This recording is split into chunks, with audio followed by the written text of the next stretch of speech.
मैं हूं डॉक्टर संजना। इस वीडियो में हम बात करेंगे respiratory problems due to post Covid.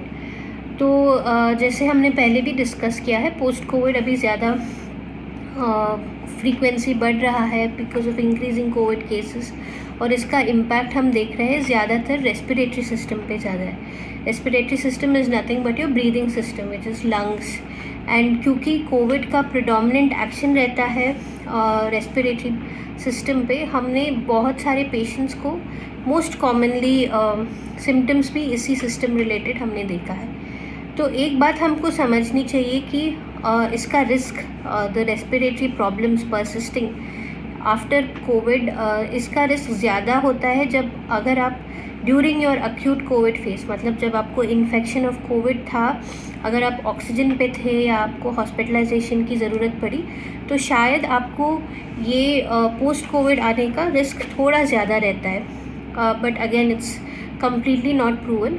But हमने देखा है कि ऑलमोस्ट 90% ऑफ पेशेंट्स जिनको आईसीयू एडमिशन होता है ड्यूरिंग द कोविड इन्फेक्शन, शायद 2-3 महीने बाद उनको परसिस्टेंटली ब्रीदिंग प्रॉब्लम होता है, मतलब सांस लेने में तकलीफ़ होना या कुछ ना कुछ माइल्ड रेस्पिरेटरी इश्यूज कंटिन्यू होते हैं। तो क्या होता है common symptoms of post covid respiratory in respiratory system?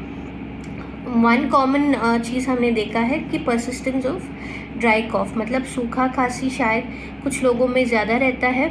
Even after may be even 1 महीने के बाद भी कुछ पेशेंट्स आते हैं विद कंटिन्यूइंग कॉफ, कभी कभी वीज़ भी हो सकता है।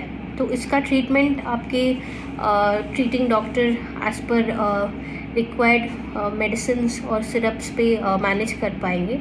दूसरी चीज़ होती है शॉर्टनेस ऑफ ब्रेथ, मतलब सांस लेने में तकलीफ़ होना। ये वेरिंग सिवियरिटी में होता है हर एक पेशेंट को।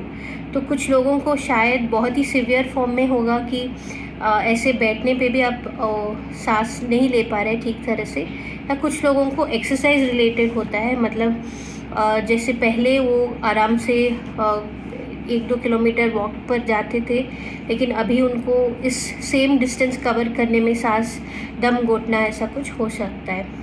उसके साथ चेस्ट पेन, मतलब छाती में दर्द भी होता है। ये 3 है मोस्ट कॉमन सिम्टम्स। इसके अलावा हम बोलते हैं डेंजर साइंस। जब अगर आपको इनमें से कुछ भी प्रॉब्लम हो तो आपको तुरंत बिना कुछ सोचे आपके डॉक्टर के पास जाना है। स्पेशली अगर आपको सिवियर चेस्ट पेन हो, मतलब सिवियर छाती में दर्द हो, या जब आपको बहुत पसीना छूट रहा हो, आपको धड़कन बहुत तेज़ी से चल रहा है, ऐसा कुछ महसूस हो रहा हो, या एकदम से दम घुटना कि जब आप कुछ भी ब्रीथ नहीं कर पा रहे एक्सरसाइज या रेस्टिंग पे। तो ये सारे होते हैं कुछ रेड फ्लैग्स या डेंजर साइंस जब आपको, इट्स लाइक एन इमरजेंसी, जब आपको आपके डॉक्टर के पास जाना है।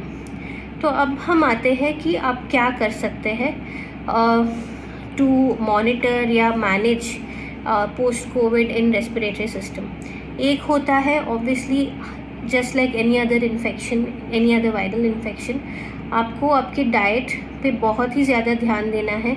आपको इंश्योर करना है कि आपका रेगुलर डाइट में न्यूट्रिशन बढ़ा है, nutrition is sufficient. So at least 1 bowl of vegetables, 1 bowl of fruits आपको रोज़ खाना पड़ेगा।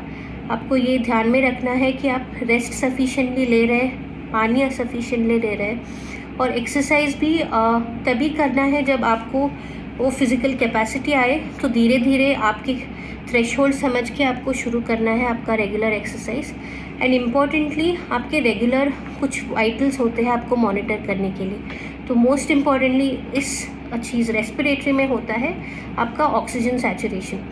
तो रेगुलरली आपका ऑक्सीजन सैचुरेशन पे ध्यान दीजिए कि रेस्ट पे कितना है, मतलब आप जब वैसे ही बैठे हैं कितना होता है, अगर आप एक्सरसाइज या वॉकिंग कर रहे हैं तो उस समय कितना होता है, और एट एनी पॉइंट अगर आपको ये सैचुरेशन बिलो 90% आता है तो immediately get in touch with your doctor. Lastly the only thing is, अगर इससे बाहर आने के लिए थोड़ा टाइम लगता है, so even after 1 month of infection, अगर आपको आपको लग रहा है कि आप कम्प्लीटली कोविड इन्फेक्शन से फ्री नहीं हो, तो definitely get in touch with your doctor ताकि वो करेक्ट ट्रीटमेंट, करेक्ट टेस्ट लेके आपका इलाज कर पाए.